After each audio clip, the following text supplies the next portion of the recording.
إن الحمد لله وحده والصلاة والسلام على من لا نبي بعده وعلى آله وأصحابه ومن تبعهم بإحسان إلى يوم الدين أما بعد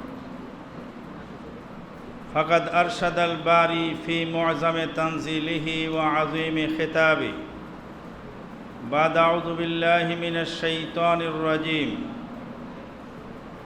يريدون ليطفئوا نور الله بأفواههم والله متم نوره ولو كره الكافرون عن نعمان بن بشير رضي الله تعالى عنه قال إن الهلكة كل الهلكة من عمل السوء وقت البلاء أو كما ورد في الحديث যাবতীয় প্রশংসা সেই আল্লাহ পাকের জন্য যেই আল্লাহ পাক তার নবীর রেখে যাওয়া ইসলামকে পাহারা দেওয়ার জন্য একদল পাহারাদার নিয়োগ করেছেন, তারা হলো আহলুল হাদিস।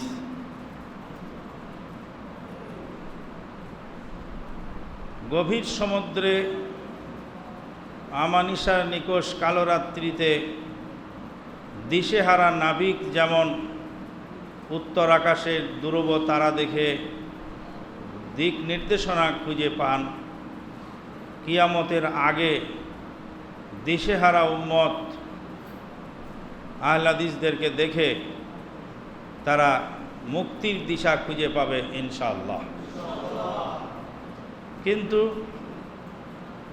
আল্লাহ পাক এই ইসলামকে হেফাজতের দায়িত্ব নিজে গ্রহণ করেছেন।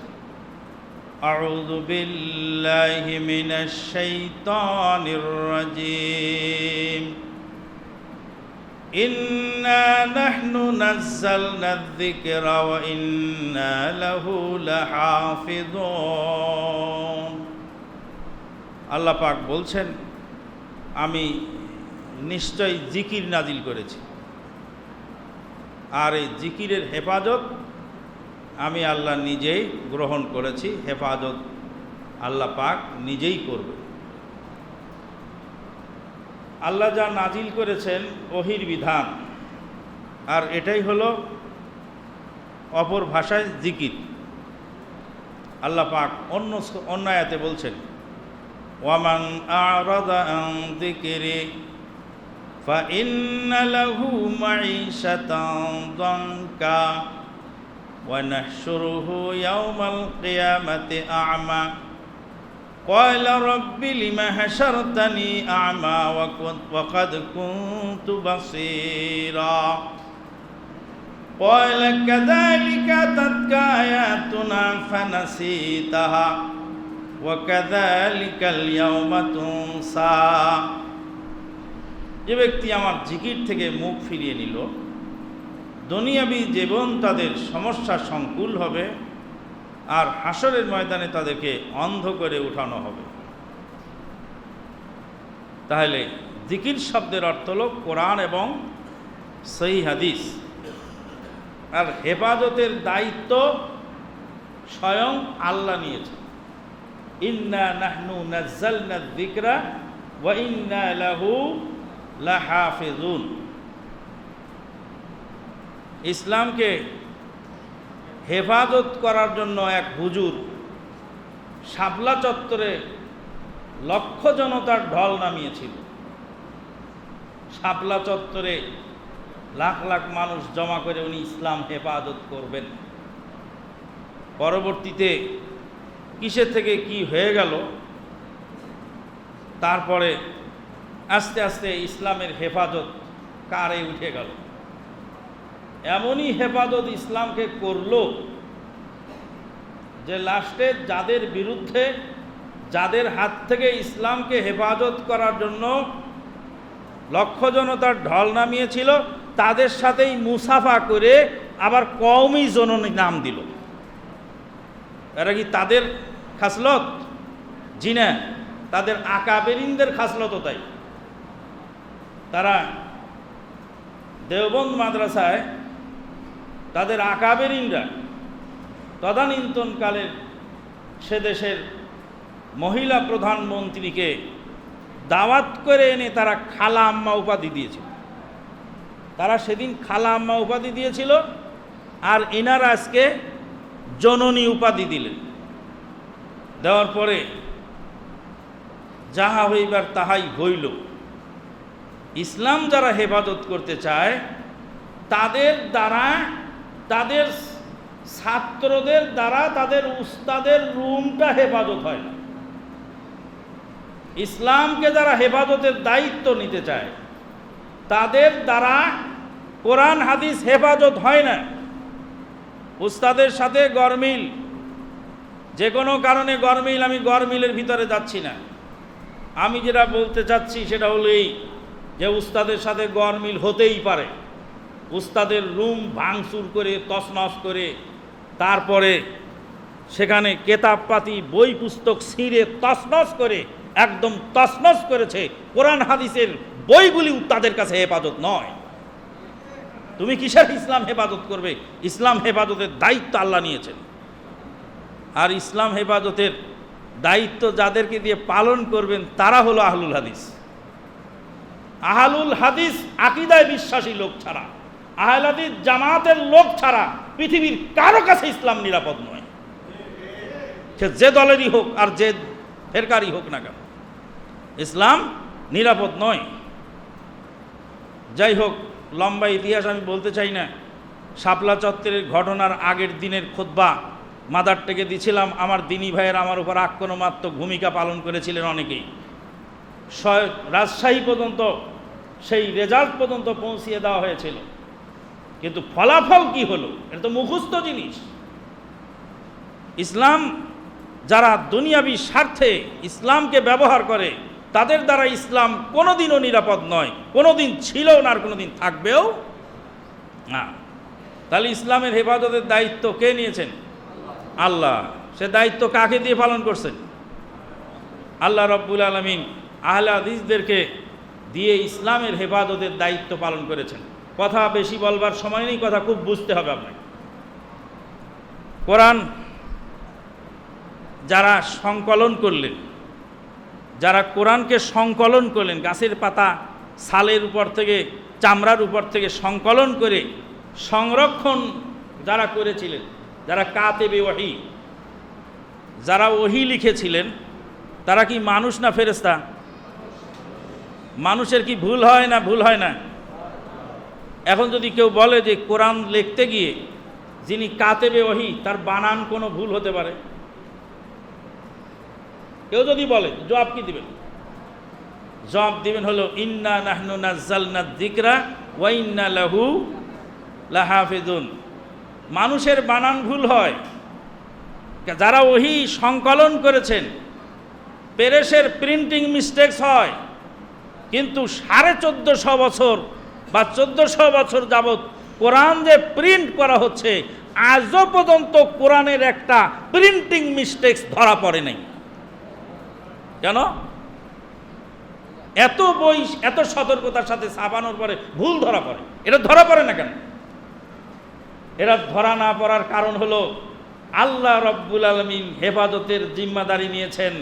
এই জন্য যারা এই সেক্টরে কাজ করেছে তাদের ভুল হওয়ার সুযোগ থেকে আল্লাহ পাক ভুল হওয়া থেকে তাদেরকে সাময়িকভাবে হেফাজত করেছেন।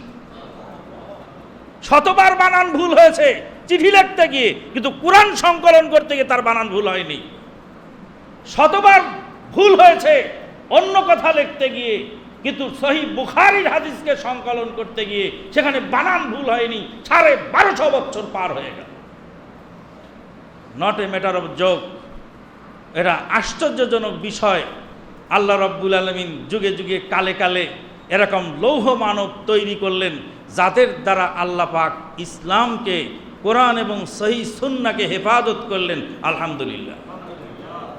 আল্লাহ পাক বলছেন, আউযু বিল্লাহি মিনাশ শাইতানির রাজিম ইউরিদুনা লিউতফিউ নূরাল্লাহি বিআফওয়াহিহিম ওয়াল্লাহু মুতিম্মু নূরিহি ওয়ালাউ কারিহাল কাফিরুন হুয়াল্লাযী আরসালা রাসূলাহু বিল হুদা ওয়া দীনিল হক লিইয়ুযহিরাহু আলাদ-দীনি কুল্লিহি ওয়ালাউ কারিহাল মুশরিকুন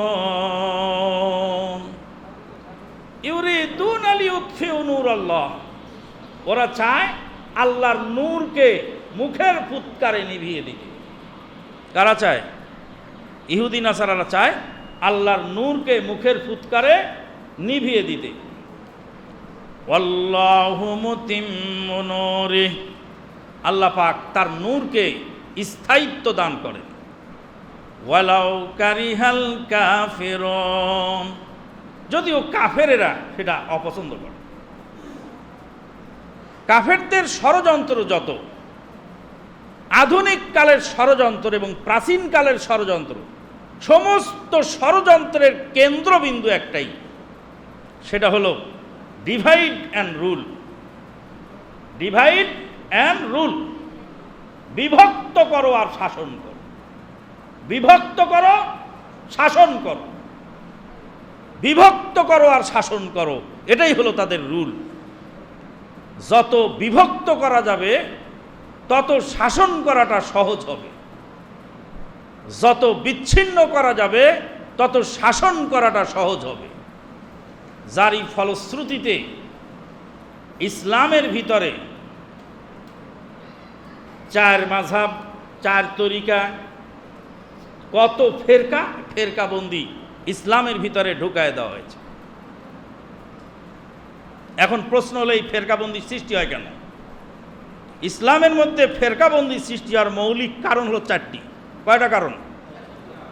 এক নাম্বার হলো রাজনৈতিক স্বার্থদ্বন্দ্ব। রাজনৈতিক স্বার্থদ্বন্দ্ব, রাজনৈতিক স্বার্থে আপনি যেটা বলবেন সেটা ভুল, আমি যেটা বলছি আমারটা ঠিক। এতই আশ্চর্যজনক বিষয় যে জাতীয় সংসদে বাজেট ঘোষণা হচ্ছে, বাজেট পাস ঘোষণা হওয়ার আগেই সরকারি দল আর দুই দল, বিরোধী দল দুই দল ব্যানার নিয়ে রাস্তায় বের হয়েছে। সরকারি দলের ব্যানারে লেখা আছে সুষম বাজেটকে স্বাগতম জানালাম, আর বিরোধী দলীয় বাজেটে লেখা আছে, ব্যানারে লেখা আছে যে এই গরিব মারা এই অসংলগ্ন বাজেটকে ধিক্কার জানাল। বাজেট তো ঘোষণাই হয়নি, ব্যানার কখন বানাইল? তার মানে ব্যানার রাত্রে বানায় রাখছে, বাজেট যাই আসুক, ঘোষণা যাই আসুক, সকালবেলা আমাদের স্লোগান হবে এটা, এটা মুখস্থ স্লোগান, এর নাম হলো রাজনৈতিক দলীয় স্বার্থে ভালো কাজকে অস্বীকার করা। এক নাম্বার রাজনৈতিক স্বার্থদ্বন্দ্ব। দুই নাম্বার বিজাতীয় দর্শন চিন্তার অনুপ্রবেশ। বিজাতীয় দর্শন চিন্তার অনুপ্রবেশ। খ্রিস্টানদের মাযহাব কয়টা? খ্রিস্টানদের মাযহাব, আব্দুল হালিম, খ্রিস্টানদের মাযহাব কয়টা? হ্যাঁ, তিনটা। কি কি? হ্যাঁ, উত্তর দাও, পুরস্কার পাবে। খ্রিস্টানদের মাযহাব তিনটা, রোমান ক্যাথলিক, প্রোটেস্ট্যান্ট, অর্থোডক্স। তিন মাযহাবের ঝালাপালায় ঝালাপালা হয়ে পাকিস্তান বাইবেল সোসাইটির সেক্রেটারি জেনারেল নাতি মিস্টার রিয়াজ পিটার যখন ফিরে চলে আসলো ইসলামের সুশীতল ছায়াতলে, তখন এসে দেখে ইসলামের মধ্যে চার মাযহাব। বলল ইন্না লিল্লাহি ওয়া ইন্না ইলাইহি রাজিউন। সেদিন সে বলেছিল বাবাকে যে এক ইসলাম এসেছে, এক খ্রিস্টান ধর্ম এসেছে আসমান থেকে, তার আবার তিন মাযহাব হলো কি? এক তাওরাত নাজিল হয়েছে আসমান থেকে, সেই তাওরাতের মধ্যে কি বলে এক ইনজিল নাজিল হয়েছে আসমান থেকে, সেই ইনজিলের মধ্যে 5 রকমের ইনজিল বাজারে চালু আছে। 5 রকমের ইনজিল বাজারে চালু আছে। ইনজিল লুকা, ইনজিল ইউহান্না, ইনজিল বার্নাবাস, ইনজিল মাত্তা, ইনজিল মরকস। 5 প্রকার ইনজিল বাজারে চালু। রিয়াজ পিটার তখন তার বাবাকে জিজ্ঞেস করলেন যে আসমান থেকে নাজিল হলো এক কিতাব, জমিন এসে 5টা হলো কেন? বাপ নিরুত্তর, কথা বলতে পারলো না। বলে এত কথা ছোট মানুষ বলতে নেই, তুই ভেজাল ট্যাবলেট খেয়েছিস, তুই আহলে হাদিসদের ভেজাল ট্যাবলেট খাইছিস। তখন বললো যে এত কথা কয়ে কাজ হবে না, দলিল দিবি, আর না হলে তো ধর্ম আমি জলাঞ্জলি দেব। তারপরে সেই রিয়াজ পিটার ইসলাম গ্রহণ করার পরে মুসলমানদের মধ্যে পাইল 4 মাযহাব। 4 মাযহাব পাওয়ার পরে উনি বললেন যে আমি 3 মাযহাবের ঝালাপালায় খ্রিস্টান ধর্ম ছাড়লাম, এখন মুসলমানের মধ্যে 4 মাযহাব, এখানে আর একটা বেশি কেন? মুসলিম জাতিকে ঐক্যবদ্ধ করতে হলে সর্বপ্রথম 4 মাযহাবকে বিলুপ্ত ঘোষণা করা হবে। যতদিন পর্যন্ত মাযহাব 4টা থাকবে ততদিন পর্যন্ত মুসলমান ঐক্যবদ্ধ হওয়ার কোনো সুযোগ নেই। মুসলিম জাতিকে ঐক্যবদ্ধ করতে হলে 4 তরিকাকে বিলুপ্ত ঘোষণা করতে হবে। পৃথিবীর সমস্ত পীরতন্ত্রকে বিলুপ্ত ঘোষণা করতে হবে। কোরআন এবং সহিহ সুন্নাহর যতদিন পর্যন্ত আমরা অনুসারী না হতে পারবো ততদিন পর্যন্ত আমরা কশিন কালেও ঐক্যবদ্ধ হতে পারবো না। ঐক্যের স্লোগান দেয়, কিন্তু ঐক্যের মাপকাঠি জানে না। ঐক্যের স্লোগান দেয়, কিন্তু ঐক্য কিসের ভিত্তিতে হবে তা জানে না। সবাই ঐক্য কামনা করতেছে, জগা খিচুড়ির ঐক্য, এই ঐক্য ইসলাম চায় না। বন্ধুগণ, অনেক লম্বা লম্বা ঘটনা আছে, সেগুলি বলতে গেলে সময়ের দরকার। বাংলাদেশের একজন বরেণ্য আলেমে দ্বীন, তিনি ইত্তেহাদুল উম্মাহ নামক একটি ঐক্য ফ্রন্ট গঠন করলেন। ইত্তেহাদুল উম্মাহ গঠন করার পরে তা উনি আহ্বান জানালেন, যার যা আছে সবাই এসে জমা হয়ে যাও, যার যা আছে সবাই এসে আমরা ঐক্যবদ্ধ হয়ে যাই। ইত্তেহাদ মাল ইখতিলাফ স্লোগান দিলে, ইত্তেহাদ মাল ইখতিলাফ, ভিতরের ইখতিলাফও থাকবে, আমরা ওর মধ্যে আবার ঐক্যবদ্ধ হব। তো খুলনার মাওলানা আব্দুর রউফ সাহেবের সরাসরি সামনে সাক্ষাৎ হলো। সাক্ষাৎ হওয়ার পরে মাওলানা আব্দুর রউফ সাহেব বললেন যে একটা ঘর বানাবো আমরা, ঘরটা বানাতে 24টা খুঁটি লাগবে। 24টা খুঁটি কারো কাছে নেই, কারো কাছে 6টা আছে, কারো কাছে 8টা আছে, কারো কাছে 2টা আছে, কারো কাছে 5টা আছে। এখন 4-5 জন দল মিলে 24টা খুঁটি ঐক্যবদ্ধ করে একটা ঘর খাড়া করা যায়। ঘর খাড়া করলে সবাই সে ঘরের মধ্যে আমরা বাস করতে পারব। তাহলে 24টা খুঁটি কারো কাছেই নেই, সবার কাছে কম বেশ কিছু আছে। তো বলো যার যার খুঁটি সবাই জমা করো, সবার খুঁটি মিলে একসাথে যৌথ উদ্যোগে ঐক্য জোটের একটা ঘর উঠুক। তো মাওলানা আব্দুর রউফ সাহেব বললেন যে খুঁটি তো 4-5 দলের কাছে আছে, কিন্তু কারোটা লম্বা 6 হাত, কারোটা লম্বা 9 হাত, আর কারোটা লম্বা 3 হাত। তা আপনি যে ঐক্য গঠন করবেন, যার যার খুঁটি সেই সেই জমা দেবে। এখন সে যদি এসে বলে যে আমার খুঁটি দিয়ে তুমি ঘর বানাও, কিন্তু কাটাও যাবে না, জোড়াও লাগানো যাবে না। তো কারো খুঁটি 9 হাত, ওর ঘর খুঁটি চাল পাবে, আর কারো খুঁটি 3 হাত, ওই খুঁটি চালের সাথে ঝুলবে, কিন্তু মাটি পাবে না। আর মাটিতে যদি গাড়েন তাহলে খাম পাবে না, পার পাবে না। তো এইভাবে কি ঘর হয়? বলে না। তাহলে ঘর বানাবেন কয় খুঁটি, মানে খুঁটিটা কত বড়, এটার মাপকাঠি আগে ঠিক করে যে কয় হাত উঁচু ঘর তুলবে। যদি বলেন 6 হাত উঁচু ঘর তুলব, তাহলে 9 হাতওয়ালা খুঁটিওয়ালাকে বলতে হবে তোমার খুঁটি কিন্তু 3 হাত কেটে ফেলবো, তুমি খুঁটি জমা দাও। ঘর তোলার স্বার্থে তোমার 3 হাত কেটে ফেলতে হবে। আর 3 হাতওয়ালাকে বলো ঘর তোলার স্বার্থে তোমার 3 হাতের সাথে আরো 3 হাত জোড়া লাগাতে হবে, রাজি থাকলে আসো। বলছে তা তো একবার ভেবে দেখিনি। সবাই বলছে আমার খুঁটি যেভাবে আছে ওইভাবেই থাকবে, কিন্তু ঘর বানাও, কাটাছিরাও যাবে না, কম বেশ করাও যাবে না। তাহলে ইখতিলাফ, ইত্তেহাদ মাল ইখতিলাফ, ইখতিলাফও থাকবে, ইত্তেহাদও হবে, তাই কি হয়? মাওলানা আব্দুর রউফ সাহেব বললেন যে আপনারা মাযহাবি হানাফি যারা আছেন তার আগে ঐক্যবদ্ধ হয়ে আসেন, তারপর আমাদের কাছে আসেন। বন্ধুগণ, শেষ হয়ে গেল ফয়সালা, ওই পর্যন্ত শেষ। সময় আমার হাতে আর মাত্র 10 মিনিট, বেশি সময় কথা বলবার সুযোগ নেই। কথা যেগুলি বলবো খুব মনোযোগ দিয়ে আপনাকে বুঝতে হবে। কিয়ামত পর্যন্ত যদি আপন আপন পীরতন্ত্রের, আপন আপন মাঝহাবী তন্ত্রের, আপন আপন দলীয় দর্শন চিন্তাকে সামনে নিয়ে যদি আপনি ঐক্যবদ্ধ করতে চান, সুদূর পরাহত ঐক্য হবে না। ঐক্য হতে হলে কী করতে হবে? ঐক্যের মাপকাঠি আগে নির্ধারণ করতে হবে। ঐক্যের মাপকাঠি কি হবে? কোরআন এবং সহি সুন্নাহ আলা ফাহামে সালাফি হাজিল উম্মাহ, সালাফে সালেহিনের বুঝ অনুযায়ী। বুঝের মধ্যে মানুষের কম বেশ হয়।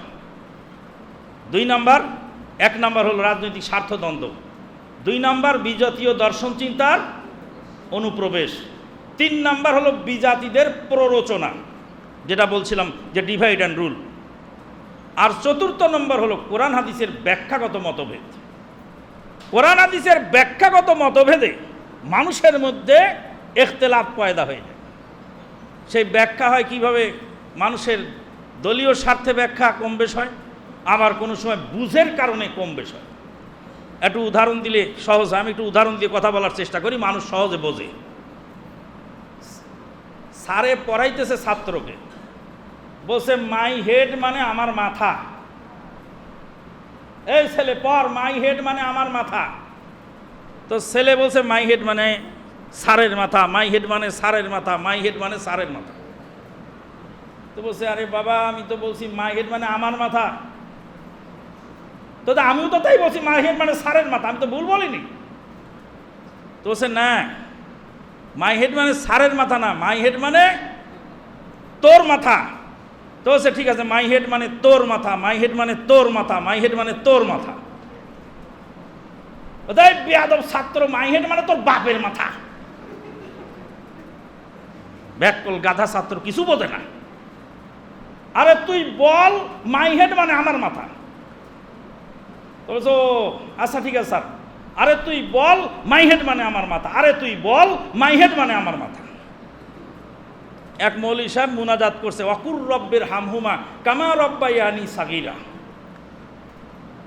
তো ওয়াকুর রব্বির হামহুমা আবার কি? ওই যে আমাদের ভাই রাজশাহী ইউনিভার্সিটির প্রফেসর, ওখানে খাই। এদিকে আসেন ভাই। আরে আসেন না, জ্ঞানী গুণী লোক পাশে থাকলে জজবা বাড়ে। এদিকে আসেন, রাজশাহী ইউনিভার্সিটির প্রফেসর, আমাদের দিনী ভাই। চেনেন আপনি? চেনেন না? এই বনেতে বাঘ আছে, বাঘ নেই ভাবিস না রে মনে, বড় বড় বাঘ থাকে ছোট ছোট বনে। এনে ঘাপটি মেরে আমার দিনী ভাই বসে আছে, রাজশাহী ইউনিভার্সিটির স্বনামধন্য প্রফেসর। বলছিলাম যে এখন ছেলেটা তখন বলছে আরে বল মাই হেড মানে আমার মাথা। এই ছেলেটাকে আপনি কি করে বুঝাবেন? ওই মৌলভী সাহেবের মতো মৌলভী সাহেব অকুর রব্বির হামহুমা কামা রব্বায়ানি সাগীরা। অকুর রব্বির হামহুমা এটা কি ও বলবে না আল্লাহ বলে দিয়েছে?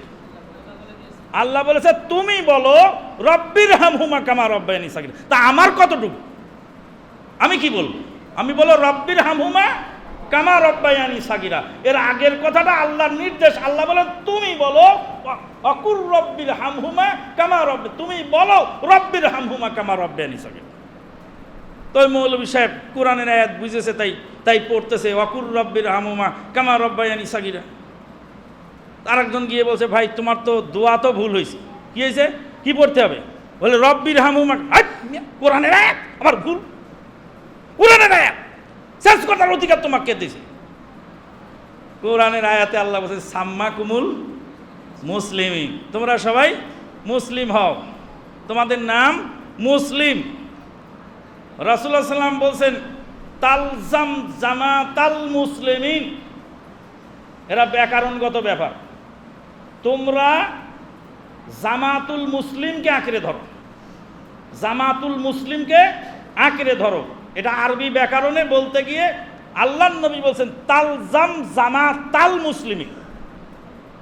এরা হলো মাফুলে বিহি। তালজাম মানে আঁকড়ে ধরো, জামাতাল মুসলিমিন এটা মাফুলে বিহি হওয়ার কারণে এটা এখানে জবর হয়েছে, ফাতা হয়েছে। এতই বলদের বলদ, এতই বোকার বোকা যে নাম রাখছে জামাতাল মুসলিমিন। বলছে ভাই জামাতুল মুসলিমিন নামটা ঠিক করে করো। না না, হাদিস আছে জামাতাল মুসলিমিন। এটা হলো বুঝের ভুল। সালাফে সালেহিনগণ সেখান থেকে কি বুঝেছিলেন। একটা আয়াত আয়াতের জায়গায় আছে, হাদিস হাদিসের জায়গায় আছে। যে আল্লাহ বললেন সাম্মাকুমুল মুসলিমিন, সেই আল্লাহই বললেন ওয়াস-সাবিকুনাল আউয়ালুনা মিনাল মুহাজিরিন ওয়াল আনসার। মুহাজির নাম কে দিলেন? আনসার নাম কে দিলেন? আল্লাহ দিলেন। আল্লাহ যে বললেন তুমি মুসলিম নাম পরিচয় দাও, তাও বই আনসারি হলেন কেন? আন আবু আইয়ুবিনিল আনসারী রাদিয়াল্লাহু তাআলা আনহু, আবু আইয়ুব আনসারী থেকে বর্ণিত, ক্বালা রাসূলুল্লাহ সাল্লাল্লাহু আলাইহি ওয়াসাল্লাম ইযা আতাইতুমুল গায়িতা ফালা তাস্তাকবিলুল কিবলাতা ওয়ালা তাস্তাদবিরুহা ওয়ালাকিন শাররিকু আও গাররিবু। যখন তোমরা প্রস্রাব পায়খানায় যাও তখন কেবলার দিকে মুখ পিট করে বসো না, কিন্তু পূর্ব দিকে মুখ পিট করে আর পশ্চিম দিকে মুখ পিট করে বসো। হাদিসে কোন দিকে বসতে বলা হলো? পূর্ব পশ্চিমে বসতে বলা হলো। মানা করা হলো কোন দিকে? কেবলার দিকে।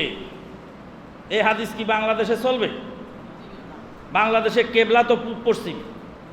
এই হাদিস কোথায় ছিল? মদিনায়। কাকে বলা হয়েছিল? আবু আইয়ুব আনসারী রাদিয়াল্লাহু তাআলা আনহুকে।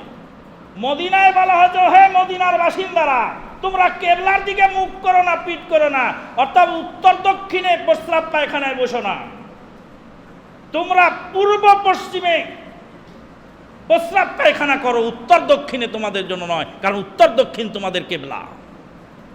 তাহলে মদিনার ওই হাদিসকে যদি বাংলাদেশে সালাফে সালেহিনের ব্যাখ্যা ছাড়া যদি কেউ মানতে চায় তাহলে কি হবে? হবে না।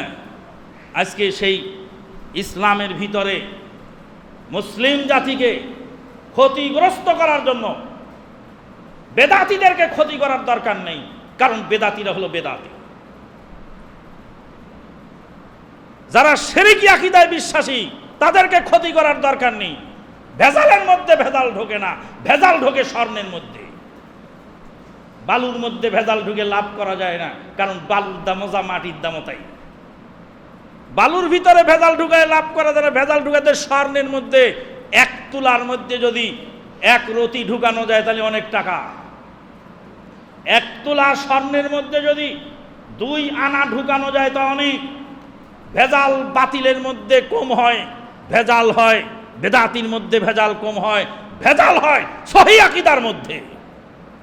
তাই সহিহ আকীদার নাম নিয়ে আজকে ইসলামকে ক্ষতিগ্রস্ত করার জন্য এক শ্রেণীর লোক আদা পানি খেয়ে লেগে আছে। আর এই আহলে হাদিস জামাতের তরুণ উদীয়মান যুবকেরা তারা যে কইল আইলো তার পাশ যাইল। কেন? কারণ হলো প্রত্যেকটা জামাতের, প্রত্যেকটা সংগঠনে, প্রত্যেকটা দলে একটা কেন্দ্রবিন্দু আছে।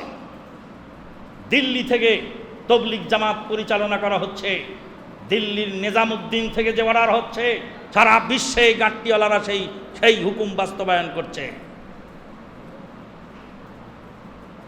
অমুক পীর সাহেবের অমুক দরগা থেকে যে অর্ডার হচ্ছে সেখান থেকে কেন্দ্রবিন্দু থেকে ফাইনাল সিদ্ধান্ত হয়ে গোটা বিশ্বে ওই পীরের মুরিদ আছে, সব জায়গায় চলছে। আপনি আহলে হাদিস, আপনি কি? আমার কোনো সংগঠন নেই, আমি সংগঠন বুঝি না, আমি সব সহিহ আকীদার আলেমকে আমি সমান চোখে দেখি। কয়েকদিন আগে আমার এই গত সপ্তাহের আগের সপ্তাহে এক ভাই বলছেন অমুক আলেম সাহেবের বক্তৃতা সুন্দর, আমাকে বলতেছে তার বক্তৃতা থেকে আপনি কিছু গ্রহণ করার চেষ্টা করেন। আমি রাজশাহী গিয়ে সেই আলেম সাহেবের বক্তৃতার লিঙ্ক তার মোবাইলে দেওয়ার সাথে সাথে আজকে অকপটে স্বীকার করলো যে ভাই এত বড় বিষাক্ত কথা তার ভিতরে। তাই বললাম যে এগুলি তো দেখতে দেখতে এই পর্যন্ত হয়েছে, চুল তো এমনি পাকে নাই। চুল কি বাতাসে পেকেছে? না, এগুলি দেখতে দেখতে এইভাবে হয়েছে। যতদিন বিচ্ছিন্ন থাকবেন ততদিন আপনি ক্ষতিগ্রস্ত হবেন। শেষ বক্তৃতার শেষ পর্যায়ে যে হাদিসটি পড়েছিলাম, নোমান বিন বাশির রাদিয়াল্লাহু তাআলা আনহু বলেন যে সবচেয়ে বড় ধ্বংসপ্রাপ্ত ওই ব্যক্তি, ইন্নাল হালাকাতা কুল্লাল হালাকা, ওই ব্যক্তি ধ্বংসপ্রাপ্ত, ওই ব্যক্তি সবচেয়ে বেশি ধ্বংসপ্রাপ্ত যে ব্যক্তি বালা মুসিবতের সময় খারাপ কাজে লিপ্ত হয়। বালা মুসিবতের সময় খারাপ কাজে লিপ্ত হয় সে ব্যক্তি সবচেয়ে বড় ধ্বংসপ্রাপ্ত। নোমান বিন বাশির রাদিয়াল্লাহু তাআলা হাদিস অনুযায়ী বোঝা গেল বালা মুসিবতের সময় একদল হুজুর বললেন করোনা ভাইরাসের ইন্টারভিউ হয়ে গেছে, আর একদল বললেন করোনা ভাইরাস বাংলাদেশে আসবে না, কারণ এখানে তাফসির মাহফিল হয় বেশি। আর একদল হুজুর বললেন আকাশে অমুক মাসের 12 তারিখে আকাশে সুরাইয়া তারকা উদিত হবে, করোনা সব ধুয়ে মুছে সাফ হবে। এরা হলো এই হাদিসের মেজদাকের লোক, এরা হলো এই সর্বনাশা লোক যারা শয়তানি কাজ, মিথ্যা কথা, ধর্মের নামে বানাওয়াট কথা তারা বিপদের সময়ও ছাড়ে না। রাজনৈতিক নেতারা তারা তাদের রাজনীতিকে ফলাও করার জন্য তারা এই করোনা ভাইরাসের আক্রান্ত এফেক্টেড মানুষগুলি, বন্যায় মানুষ ভেসে যাচ্ছে, সেই বন্যায় ভেসে যাওয়া মানুষের সেই আপনার রিলিফের চাউল পর্যন্ত চুরি করে খেয়েছে। তাই প্রধানমন্ত্রী দুঃখ করে বলছিলেন আমি যদি কাফনের কাপড়ও বিতরণ করতে দেই তো ওরা কাফনের কাপড় দিয়ে পাঞ্জাবি বানায় সাথে। কল্পদুঃখে প্রধানমন্ত্রী কথা বলেননি যে আমি যদি কাফনের কাপড় বিতরণ করতে দেই কাফনের কাপড় দিয়ে ওরা তারা ইয়ে করে খাবে, মানে পাঞ্জাবি বানায় গায়ে দিবে। তাহলে রাজনৈতিক নেতারা তাদের করোনায় তাদের বুক কাঁপে না, অন্যায়ের সময় বিপদের সময় তাদের অন্তর কাঁপে না। তারা দুনিয়াবি স্বার্থে, তারা দুনিয়ার টাকা পয়সার লোভে, দুনিয়ার ক্ষমতার জন্য এহেন কাজ নেই তারা করে নেই। নোমান বিন বাশির রাদিয়াল্লাহু তাআলা হাদিসের মেজদাক হলো এই রাজনৈতিক নেতৃবৃন্দ। নোমান বিন বাশির রাদিয়াল্লাহু তাআলা আনহু হাদিসের মেজদাক হলো এই হুজুরেরা, যেই হুজুরেরা করোনা ভাইরাস নিয়েও ধর্মের নামে মানুষকে এত কিছু শোনায় দিল। বন্ধুগণ, তাহলে ইসলাম আবার কোথায় নিরাপত্তা খুঁজে পাবেন? ইসলামের নিরাপত্তা শেষ কথা যেটা, সেটা হলো কোরআন এবং সহিহ হাদিসের অনুসারী আহলুল হাদিসদের কাছে ইসলাম নিরাপদ, আর কারো কাছে ইসলাম নিরাপদ নয় নয় নয়।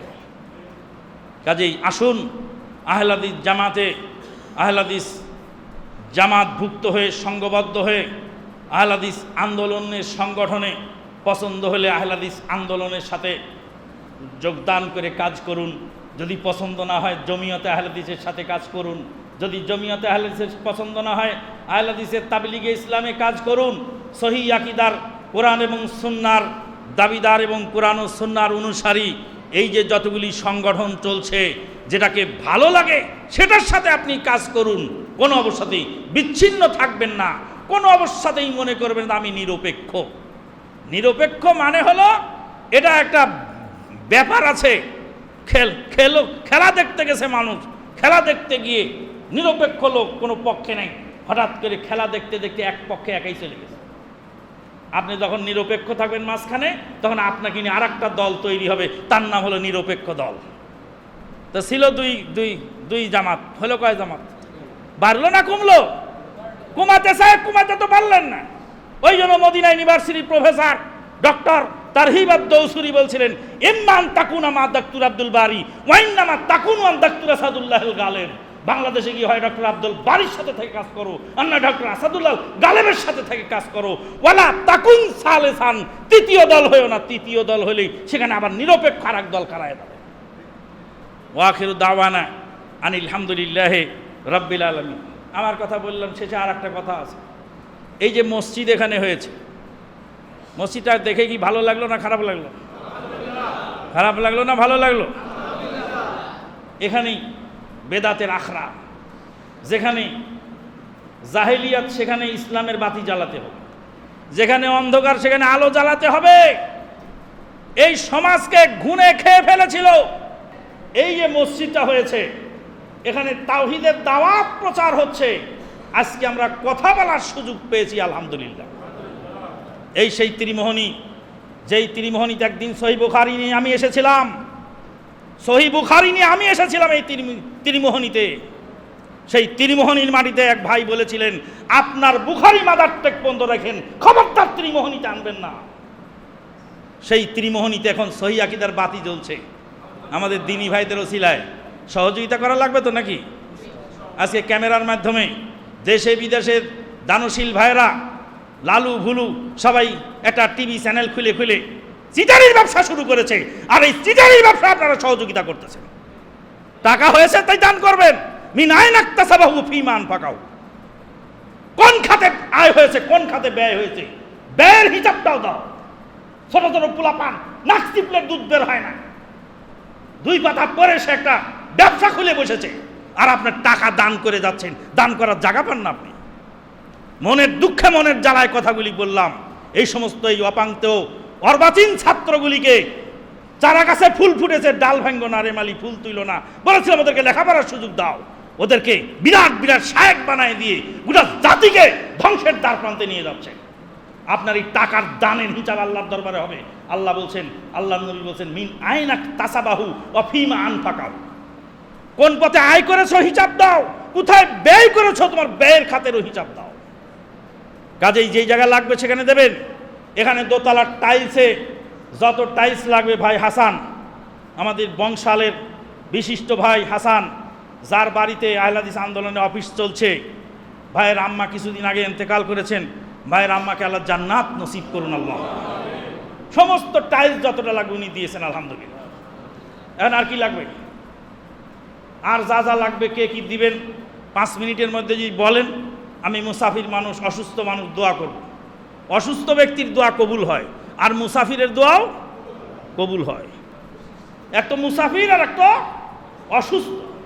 তা কাজেই কেউ যদি ওয়াদা করেন, খুব দ্রুত 5 মিনিটের মধ্যে করেন, আজান হবে, আজানের সাথেই জামাত হবে।